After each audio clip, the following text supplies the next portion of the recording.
La serie Vikingos relata la historia del ascenso meteórico de un hombre, de simple granjero a rey vikingo. Basados tanto en la historia como en las leyendas, los episodios reflejan tanto la brutalidad como la humanidad de los vikingos. Pero ¿dónde acaba el mito y empieza la verdad? Esta serie documental es un viaje de descubrimiento a lo largo y ancho de 8 países, junto a los mayores expertos mundiales en los vikingos y algunos actores de la serie, para averiguar quiénes eran en realidad los vikingos. Vikingos al descubierto. En este episodio investigamos la vida y la muerte de Ragnar y sus hijos. ¡Nada podrá pararnos! El material con el que se forjan las leyendas. Se convierte en una especie de mito, el vikingo perfecto. Eran el Superman o el Batman de aquella época. Literalmente ídolos. Y la dura realidad. Es increíble. Todas nuestras fuerzas subrayan la crueldad de Ivar y su tiranía. El ascenso de Ragnar y sus hijos. Cuando Michael Hirst comenzó a escribir la serie histórica Vikingos, se inspiró en las propias sagas vikingas y en su personaje principal. Buscaba un héroe y quería un vikingo reflexivo. Ragnar creía ser descendiente del dios Odín, que también era el dios de la curiosidad. Por eso viaja. Esa es la razón de que vaya a tierras lejanas. Según las leyendas, Ragnar Lothbrok no era solo un rey escandinavo. Fue el mejor guerrero de su época y todo el mundo conocía su nombre. Se dice que su fama solo fue eclipsada por la de sus hijos. La lista de los hijos de Ragnar va creciendo al desarrollarse la leyenda. En el centro tenemos personajes como Ivar y Bjorn, que después adquirieron los apodos de Piel de Hierro y Sin Huesos. Pero también tenemos otros vikingos eminentes, entre ellos Ubbe, Hvitserk y Sigurd, Ojo de Serpiente. ¿En qué datos históricos se apoya esta leyenda? Intentar encontrar al auténtico Ragnar resulta muy complicado, aunque parece que sí hubo un Ragnar verdadero. El problema es que es un personaje increíblemente impreciso, que mora en los límites de la historia.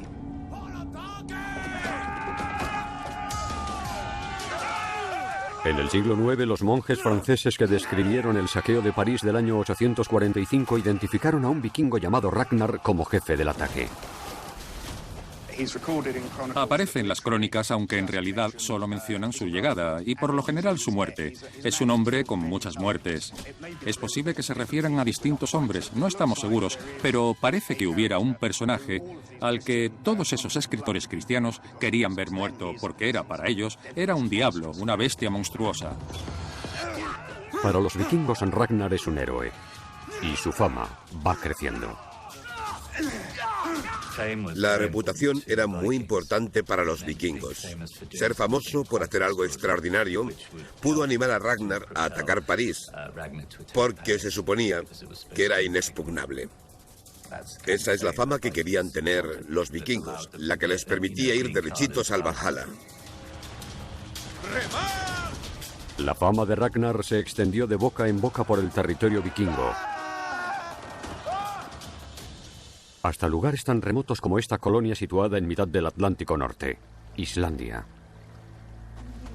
El actor Clive Standen, que encarna a Rollo en la serie Vikingos, ha venido a conocer a la estudiosa de la literatura islandesa Atlheitor Gudmundsdóttir, experta en leyendas nórdicas como las sagas. Este clima es durísimo, inclemente. Si echo la vista atrás y me imagino ser un vikingo y vivir aquí, ¿qué haría durante todo el día?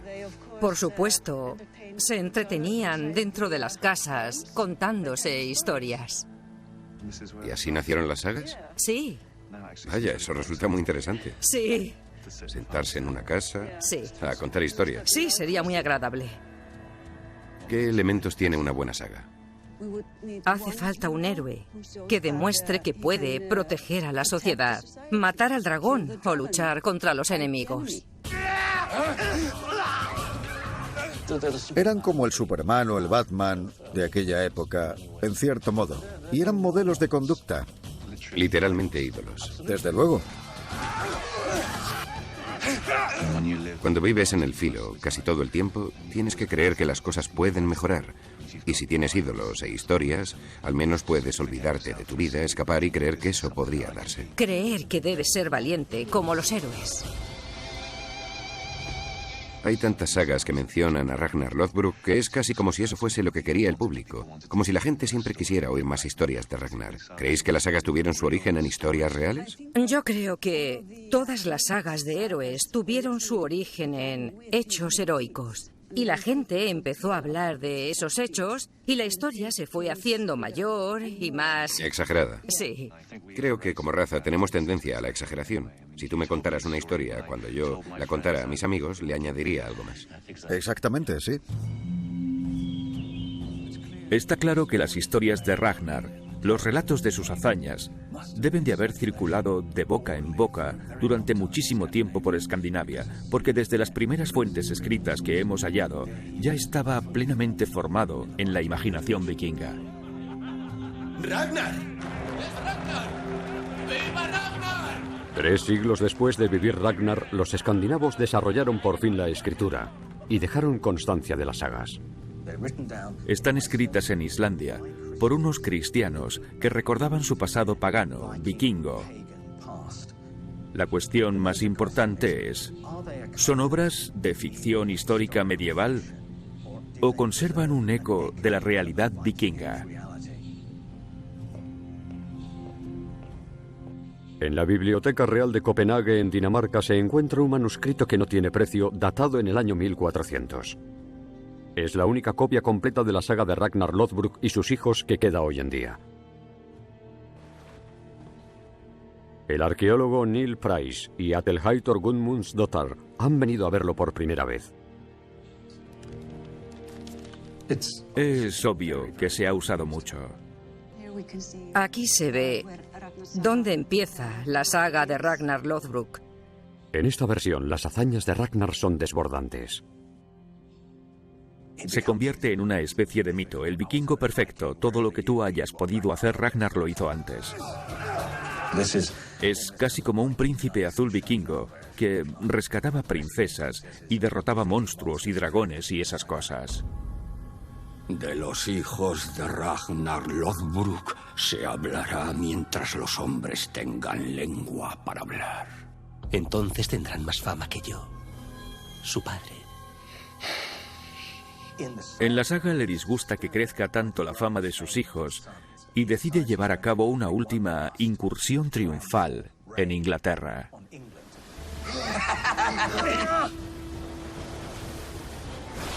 Contra todo consejo, se dirige a Inglaterra con un grupo muy reducido.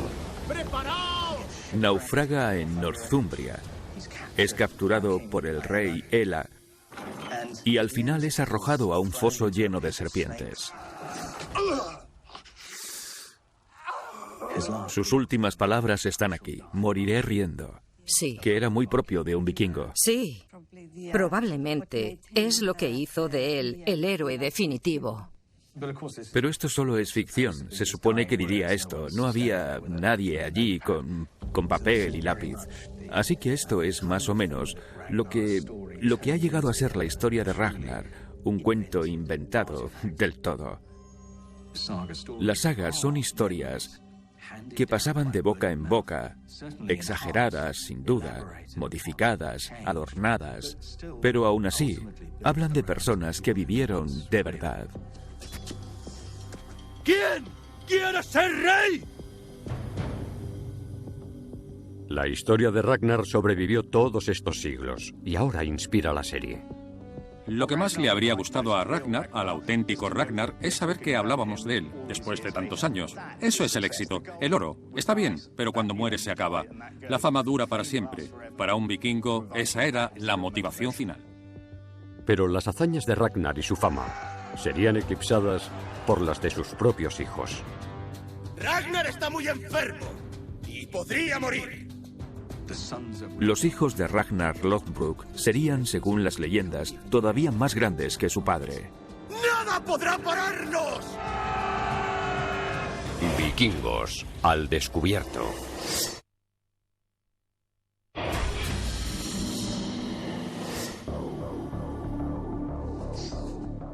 El personaje de Bjorn es extraordinariamente importante, porque es uno de los hijos de Ragnar que acabó siendo más famoso incluso que su padre.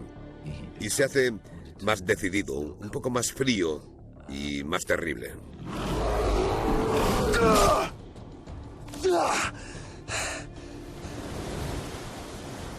A mediados del siglo IX, su insaciable hambre de tesoros, fama y gloria impulsa a vikingos como Bjorn, Piel de Hierro, más allá de Inglaterra y Francia, hasta las costas del mar Mediterráneo. En el año 859, 62 navíos vikingos atracaron en el norte de España. Una crónica medieval titulada Actos de los Normandos identifica a uno de los legendarios hijos de Ragnar, Bjorn, Piel de Hierro, como uno de los comandantes de la expedición.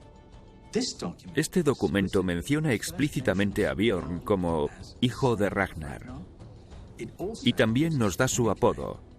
Bjorn, Piel de Hierro, se lo pusieron porque aparentemente era invulnerable, podía salir de las batallas sin un solo arañazo.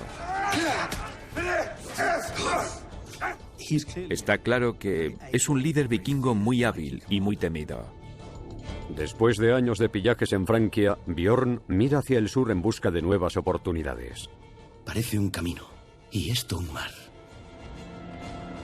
Es mi destino. Ahora, Neil Price, que busca pruebas de la campaña de Bjorn, ha venido a Galicia, en la costa septentrional de España. Y se encuentra con la investigadora española Irene García en un lugar que bien pudo saquear el propio Bjorn. Estamos en la Basílica de San Martín de Mondoñedo, que es la catedral más antigua de España. Este es uno de los pocos sitios en que un documento histórico vincula una incursión vikinga con un edificio que aún se conserva. Así es. Esta catedral era un lugar muy importante durante la era vikinga, porque servía de refugio a todas las gentes que eran atacadas por los vikingos, aunque también asaltaron esto. Tras el saqueo de la basílica, el ejército de Bjorn pasó varios meses atacando los monasterios de la costa. Ahora un descubrimiento extraordinario hecho en las costas gallegas podría demostrar que una flota vikinga, tal vez la de Bjorn, atracó aquí. ¿Así que esto lo trajo el mar? Creemos que es un ancla. Pesa muchísimo. Lo que tenemos aquí es una pesada ancla de piedra que llevaría una estaca de madera en el centro, a la que se ataría una soga.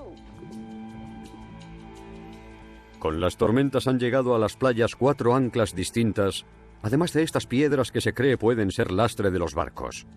¿Demuestra esto que los vikingos atracaron aquí? Estas son piedras de las que llevaban en el casco de los barcos para estabilizarlos. Correcto. Y si descargaron lastre aquí, es porque metieron otra cosa. Exacto. Se llevaban algo. El lastre está formado por un tipo de piedras que no se encuentran en Galicia, pedernal. En la zona de Galicia, en toda Galicia, no hay pedernal. Hay una pequeña cantidad en el interior, pero esta cantidad de pedernal que ha traído el mar tiene que proceder de Normandía o del sur de Inglaterra. La teoría de Irene García es que los saqueadores vikingos traían pedernal como lastre en sus barcos y lo sustituyeron por los tesoros robados en Galicia. Sin embargo, el ancla está hecha de una roca abundante en la zona. Esta piedra es de aquí, ¿no? De hecho, es un tipo de piedra que solo se encuentra en esta playa. Los habitantes del lugar no poseían sino pequeñas barcas de pesca y nunca habrían usado un ancla de tal tamaño. Era un barco grande. Sí, era grande. Un barco muy grande. Y el hecho de que el ancla fuera fabricada por los vikingos aquí mismo también nos da la idea de que se quedaron aquí durante un periodo de tiempo. Sí. Y eso nos lleva a otras cosas que hay por aquí, como la posible existencia de un campamento vikingo. Sabemos que... Se sabe que los vikingos construían campamentos fortificados cuando se quedaban largo tiempo en un país extranjero para saquearlo. Y si la flota de Bjorn estuvo en Galicia prácticamente un año, necesitarían un campamento provisional. Cuando vine aquí por primera vez y observé esto, la gente creía que aquí hubo un foso. Que era una fortaleza, no un monte. Los vikingos construían fuertes en las costas y en las orillas de los ríos para protegerse ellos y sus barcos de posibles ataques. Es una estructura curva, abierta hacia el mar, sí, que protege el puerto con una zanja y un terraplén y otro terraplén interior. Y me parecía más similar a los campamentos vikingos de Irlanda e Inglaterra que a un foso. Está mirando hacia el puerto y desde aquí se puede ver todo lo que ocurre en el agua. Sí, lo que les preocupaba era el puerto. Así que esto es el sitio protegido donde tenían los barcos. Con un campamento vikingo establecido en la costa, Galicia se hallaba expuesta a más incursiones. Y Björn pudo poner sus miras en una de las ciudades más ricas de toda Europa, Santiago de Compostela.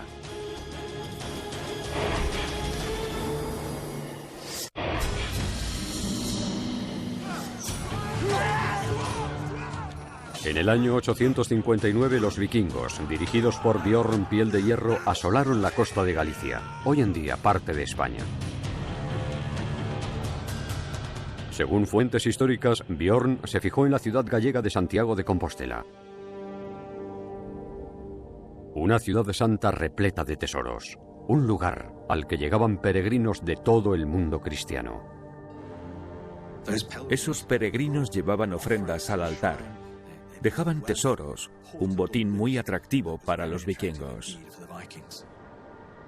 Pero cuando el ejército de Björn bordeaba la costa para llegar a Santiago, descubrió un enemigo nuevo, más inteligente y formidable. Lo que hay de distinto en las incursiones vikingas en España es la resistencia que se encuentran, que es mucho más intensa, mucho mejor coordinada y más eficaz de la que solían ver. Los arqueólogos españoles llevan a Price a ver un lugar extraordinario que fue descubierto cuando un piloto se fijó en unas curiosas formaciones situadas en la cima de un monte. Las piedras resultaron ser los muros de una enorme fortaleza. ¿Veis? Esta es la vía que llega a la última entrada de la fortaleza. Está muy bien hecha. Sí, está hecha. Sí. Y esta es la clave, esta piedra. Oh. Si la miráis bien, está tallada para que pasen las ruedas. ¿Así que le dieron forma? Sí. Así que venían hasta aquí con carromatos, carretas y tal. Sí. Desde que rodearan el cabo, los barcos de Björn solo tardarían 12 horas en llegar. Desde que ves las velas en el cabo, no tenías mucho tiempo para coger todo lo que poseías o lo más importante y cargarlo en carretas o llevártelo a la espalda.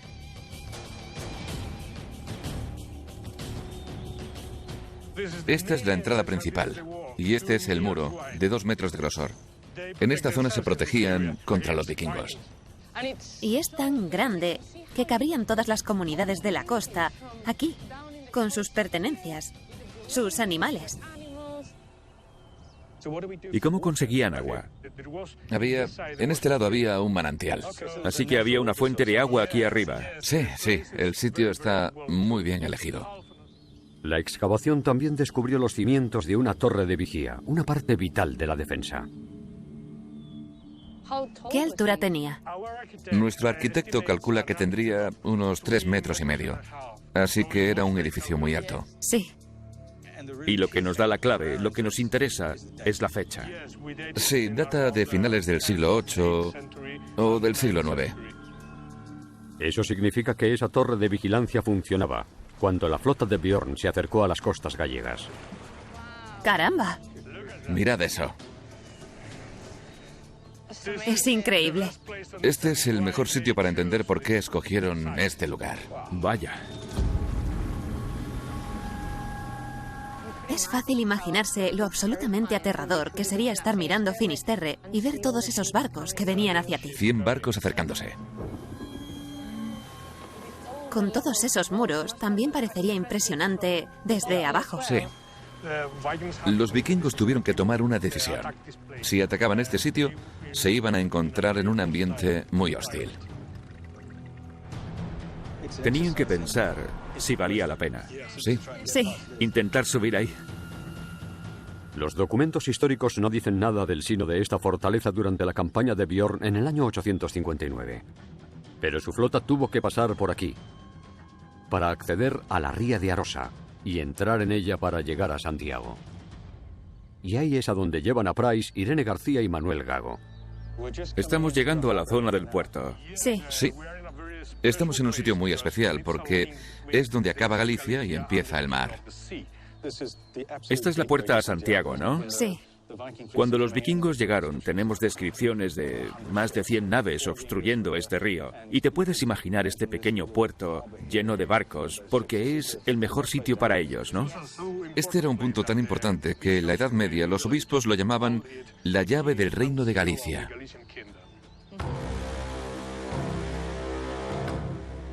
Y esta es la puerta por la que pasó la invasión del 859. Sí, la puerta a las riquezas. Fuentes históricas relatan que las hordas de Bjorn continuaron su campaña río arriba saqueando monasterios. Cuando llegaron por fin a Santiago de Compostela, lucharon contra el ejército cristiano. Pero en lugar de saquear la ciudad, exigieron un tributo para marcharse. Cuando la invasión del 859 pasó por aquí, la incursión que se supone que dirigía Bjorn Piel de Hierro, aquí no había defensas, y fue esa vulnerabilidad lo que hizo nacer el lugar en que nos hallamos. En las décadas que siguieron al ataque de Bjorn, se construyó un castillo para defender el río. El legado de Bjorn en piedra ha llegado hasta nuestros días. Y esto fue solo el comienzo de su expedición. Continuó hacia el sur, saqueó Marruecos y luego entró en el Mediterráneo atacando y robando en Francia, Italia y puede que hasta Egipto durante los 3 años siguientes. Fue la travesía más ambiciosa de toda la historia de los vikingos y transformó a Bjorn Piel de Hierro en un héroe. Pero estamos orgullosos de lo que hemos conseguido.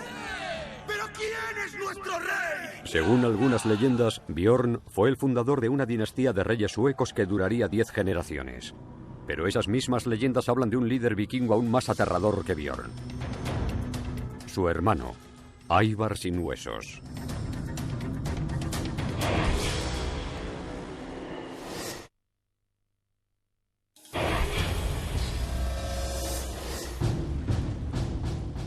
En el año 869 los vikingos volvieron a hacer estragos en las islas británicas,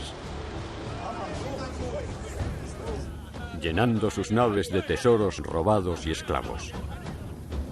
Pero entonces todas las bandas de saqueadores se habían fusionado en un ejército aterrador. Eran distintos a los vikingos de la generación anterior. Estos no llegaban, incendiaban el lugar, cogían su botín y salían corriendo. Era un ejército de ocupación. Parecían llegar para quedarse. Según las crónicas anglosajonas, el comandante del gran ejército pagano era Ivar, un vikingo famoso por haber conquistado varias zonas de Irlanda más de 10 años antes. Las sagas, escritas varios siglos después, afirman que Ivar también era hijo de Ragnar. Le describen como el hombre más apuesto del mundo, y tan sabio que ninguno podría igualarle. Pero también tenía un lado oscuro. Todas nuestras fuerzas subrayan la crueldad de Ivar y su tiranía. Lo llaman el rey de todos los nórdicos de Gran Bretaña e Irlanda, lo que me sugiere que Ivar debía de ser un hombre increíblemente carismático y poderoso para contar con la lealtad de los grupos vikingos esparcidos por una zona geográfica tan amplia en aquella época. Pero para sus víctimas cristianas es muy distinto. Ivar es el paradigma de la crueldad pagana. Es el malo definitivo de las historias de vikingos. Esa imagen de Ivar ha quedado reflejada en este manuscrito del siglo XII, que describe la ejecución del rey anglosajón Edmund a manos del gran ejército pagano. Edmund es capturado por los vikingos, y lo que vemos representado en los dibujos del manuscrito es cómo torturaron al rey Edmund para intentar que renunciara a su fe cristiana. Primero es desnudado y azotado por los vikingos. Eso no afecta a Edmund, que ruega a Dios y se atiene a su fe. Entonces Ivar ordena a su ejército que le disparen flechas. Cuando Ivar se da cuenta al fin de que Edmund soportaría cualquier tortura sin renunciar a su fe, el rey es decapitado. Esto hace que Ivar sea el villano más malvado. Su nombre es Ivar. En la serie de ficción, Ivar nace con una minusvalía. Ivar sin huesos. Pero no fue hasta 4 siglos después de su muerte cuando el apodo Sin Huesos aparece por primera vez en los relatos de sus hazañas. Se ha especulado mucho con el verdadero significado de su alias. Podría querer decir que era muy duro. Es un vikingo. Que no se cansaba nunca. Y tú eres blando. O podría ser un problema físico. No lo sabemos. En latín existe la palabra exosus, que significa odioso, y se parece mucho a la palabra exos, que es sin huesos. Así que, si alguien que no sabía mucho latín leyó algo sobre el odioso Ivar, pudo creer que decía Ivar sin huesos, y ese apodo pudo conservarse.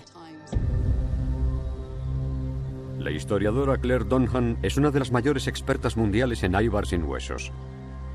Ha dedicado toda su carrera a intentar separar la verdad sobre Ivar de la leyenda. Según fuentes históricas irlandesas e inglesas, una de las grandes batallas entre las hordas de Ivar y el ejército británico tuvo lugar aquí, en Dumbarton Rock, situado en la actual Escocia.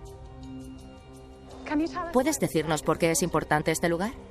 Bueno, como verás, estamos sobre un enorme peñasco volcánico de basalto en la ribera del río Clyde. Y es un punto de una enorme importancia estratégica porque guarda la vía fluvial que va desde el mar hasta Glasgow. En el siglo IX, desde Dumbarton, se controlaba el sudoeste de Escocia y la entrada al mar de Irlanda. Ivar quería añadir Escocia a sus conquistas, que comprendían amplias extensiones del norte de Inglaterra e Irlanda. ¿Y qué había aquí en la Edad Media? Este era un castillo donde vivían reyes y gobernaban desde aquí. Si vamos al año 870, ¿qué crees tú que pasó aquí? Bueno, creo que desde aquí, si miramos al río Clyde, te puedes imaginar un montón de barcos que entraban desde el mar y puede que atracaran aquí abajo. Según los documentos históricos irlandeses, Ivar llegó aquí con 200 barcos después de haber conquistado el norte de Inglaterra. Debió de ser una imagen increíble tener toda esa flota de barcos vikingos aquí. Sí, justo debajo. Debía de resultar aterrador, ¿verdad? Aunque esto es una pared vertical, así que se prepararían para un largo asedio. Sí. ¡Arriba, escudos! Y aunque los vikingos tenían mucha fama como guerreros, supongo que llegar a un sitio así los intimidaría. Así es, sí, sí. De repente, tras una larga travesía, iban a tener acción directamente.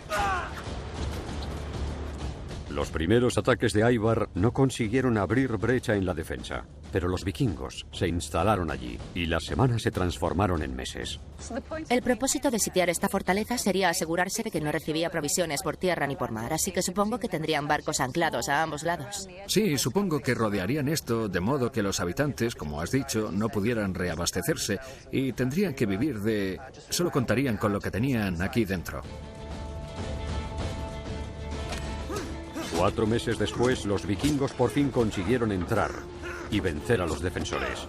Ahora Ivar podía internarse sin problemas en el mar de Irlanda y navegar hasta sus colonias irlandesas. Parece ser que se llevaron 200 barcos cargados a Irlanda. Y eso es una flota increíble para aquella época. Gran parte de la carga eran prisioneros esclavos. Los esclavos no solo formaban parte de la sociedad vikinga, estaban presentes en todas las sociedades de Europa noroccidental, incluso entre los cristianos. Los vikingos participaban, de hecho lideraban, el comercio de esclavos. Ivar es una pieza fundamental de este proceso. Según las fuentes que describen sus aventuras, realizó importantes expediciones a Escocia en busca de esclavos, para después venderlos en Irlanda. Se han hallado pruebas del papel de los vikingos en el tráfico de esclavos junto a la ruta que seguía Ivar para llegar a Irlanda en la isla de Innsmarnock. Hace 1000 años, alguien empleó un trozo de pizarra para dejarnos una aterradora imagen de las atrocidades vikingas. Esta es la piedra del prisionero. Y como verás, aquí hay una figura central. Alguien con un pelo imponente. Y se lleva a otra figura hacia... ¿Un barco vikingo? Sí, exacto. Ahí están los remos, hacia abajo. Y parece que este hombre de aquí, el que no es guerrero, parece que lleva algo. ¿Qué crees que es? ¿Un libro? ¿Un relicario? ¿O...? Podría ser. Se ha interpretado como un relicario. Sí. Eso muestra que era un monje. Llevaba sus artículos... religiosos. Sí. Esto podría ser el relato de un testigo de lo que hacían los vikingos en esta zona. Los vikingos no salían de la nada, saqueaban y desaparecían. Se llevaban prisioneros, negociaban con ellos. Se pagaba dinero para que soltaran a los secuestrados.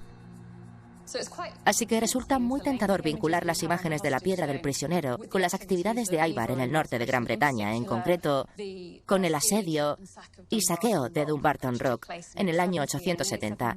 En el 871 se volvieron a Irlanda llevándose 200 barcos llenos de esclavos. La piedra del prisionero representa poco más que un fugaz recuerdo de la crueldad vikinga. Pero en otra parte de Gran Bretaña, unos asombrosos hallazgos están reescribiendo la espeluznante historia del gran ejército pagano.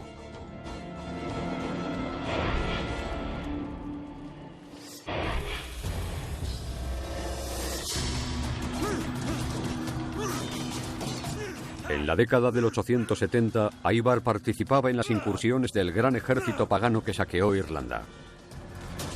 Pero el resto de las fuerzas continuaban atacando la Inglaterra anglosajona. En el año 873 las hordas vikingas ocupan Mercia y pasan el invierno preparándose para las siguientes batallas en la ciudad de Repton. 1100 años después, un grupo de arqueólogos británicos que excavaba junto a la iglesia de St. Winston descubrió la ubicación exacta del campamento de invierno de este ejército. Este es un edificio anglosajón de los siglos 8 y 9, con esos arcos. Michael Hirst, el creador de la serie Vikingos, ha venido a Repton a aprender cosas sobre este campamento con Mark Horton, el arqueólogo que supervisó las excavaciones hace 30 años. La idea era usar la iglesia como parte de la gran fortaleza vikinga, construyendo un terraplén entre esto y el agua que rodeaba un recinto con forma de D mayúscula en el que acamparía todo el ejército vikingo. Y pensándolo bien, si tienes que quedarte en un territorio hostil durante meses, ¿qué mejor forma de hacerlo que presentarte donde el rey, o los monjes, o quien sea, tenga almacenados víveres para el invierno, llegar y decir gracias, ya podéis iros, nos lo quedamos todo? Al otro lado del cementerio, los arqueólogos desenterraron los restos de otro edificio de piedra que contenía algo espantoso. Cuando vinimos a abrir este edificio, en la habitación situada al este, había una enorme cantidad de huesos, de restos humanos. Era una escena de lo más macabra cuando los sacamos y los lavamos sobre esta hierba. Eran los restos de 264 individuos. Por las monedas halladas dentro, la fosa común databa de la ocupación de los vikingos en el año 873. Pero son restos del gran ejército pagano o esqueletos de sus víctimas anglosajonas.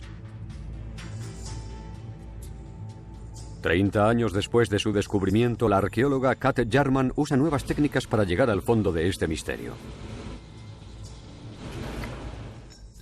¿Esto es de la fosa común? Sí, todas estas calaveras y mandíbulas forman parte de los restos. Sus dientes están siendo analizados para determinar el origen de los difuntos. Cuando eres pequeño y se te están formando los dientes, se te está formando el esmalte. Este toma elementos químicos de las cosas que comes de niño, y esa composición característica se mantiene durante toda tu vida. Es increíble. Sí, es verdad. ¿Puedes diferenciar los distintos países escandinavos y hasta las regiones? Podemos decir, bueno, si alguien es de Dinamarca o del interior de Noruega. Vale. Lo que demuestran los restos de esa tumba común es que no todos estos individuos procedían del mismo lugar. Desde luego no eran locales y son muy diversos. Así que vinieron de todas partes. De distintas partes de Escandinavia. Exacto. Sí que podemos tener la certeza de que eran vikingos. Yo diría que sin la menor duda. Vikingos del gran ejército pagano de Ivar sin huesos. Sí, es muy probable. Pero los huesos muestran muy pocas lesiones de combate. Así que, ¿cómo murieron? El siguiente descubrimiento puede darnos pistas. Hay un descubrimiento que aún no hemos acabado de examinar y es tan espantoso que podría entrar en tus nuevos guiones. Muy bien, vamos a ver. Es por aquí. Más o menos aquí había una fosa con 4 individuos jóvenes, con edades comprendidas entre los 6 y los 16 o 18 años. Estaban enterrados juntos, en una sola tumba, lo que sugiere que sus muertes fueron simultáneas. Y también había una mandíbula de una oveja, que es algo muy típico de los escandinavos. Es posible que los 4 murieran a la vez y los enterraran juntos, pero la explicación más plausible es que fuera un sacrificio ritual.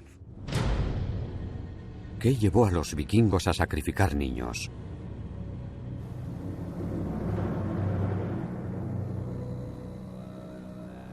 Una explicación puede ser que el campamento vikingo, el ejército, sufriera una epidemia, la peste o algo parecido, que matara grandes cantidades de vikingos más o menos a la vez. Esa podría ser la causa de la tumba hallada por los arqueólogos. ¿Sacrificarían niños los vikingos para apaciguar a sus dioses y acabar con la epidemia? Hay muchos misterios alrededor de esa tumba. Desde luego que sí, por supuesto. Pero no tenemos la menor pista en sus huesos de cómo murieron. Si les hubieran cortado el cuello, no se notaría en los huesos. No se vería, exacto. Sí, así que probablemente haya una historia increíble tras la muerte de estos 4 niños que aún no conocemos, sí, pero tal vez lleguemos a hacerlo. Y junto a la iglesia hay otro sorprendente descubrimiento que podría revelar el destino de Ivar.